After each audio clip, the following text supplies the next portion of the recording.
আমার স্বামীরে ও কামালে জমির আলিয়ে মারছে। আমি সুস্থ বিচার চাই আমার 3টা বাচ্চা। মৌলভীবাজার জেলার বড়লেখায় নিজ বাড়িতে দুর্বৃত্তদের অতর্কিত হামলায় খুন হয়েছেন একই পরিবারের 2 ভাই। এদের একজন প্রবাসী, অপর একজন পেশায় কৃষক।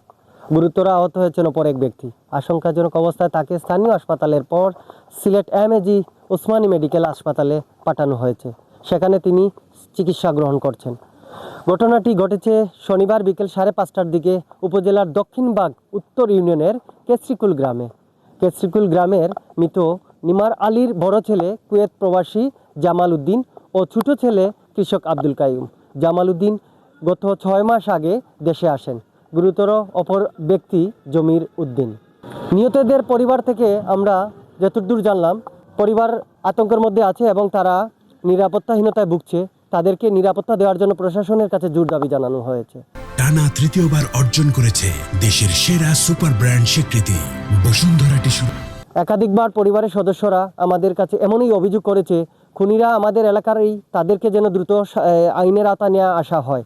এবং এই খুনের সাথে 10 জন লোক ছিল, তাদের মধ্যে 2 জনকে তারা পরিবারের সদস্য চিহ্নিত করতে পেরেছে এবং বাকি 8 জন লোকের মুখোশ অবস্থায় ছিল। এখানে স্থানীয় বিজিবি ক্যাম্প আছে, সেই বিজিবি ক্যাম্প থেকে বিজিবি সদস্য এবং পুলিশের সদস্য ঘটনাস্থলে গিয়ে লাশ উদ্ধার করে। লাশ উদ্ধার পর ময়নাতদন্তের জন্য মৌলভীবাজার সদর হাসপাতালে পাঠানো হয়েছে।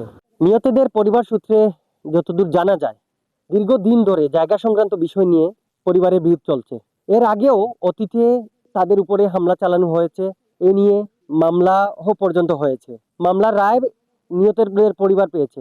গতকাল এই সূত্র ধরেই এই হামলার ঘটনাটি ঘটেছে বলে পরিবার সূত্র আমাদের জানিয়েছেন।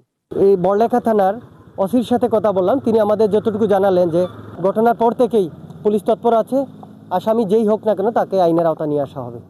এই ছিল সর্বশেষ তথ্য। এতক্ষণ সঙ্গে ছিলাম মৌলভীবাজার থেকে সালাউদ্দিন শুভ, কালের কণ্ঠ।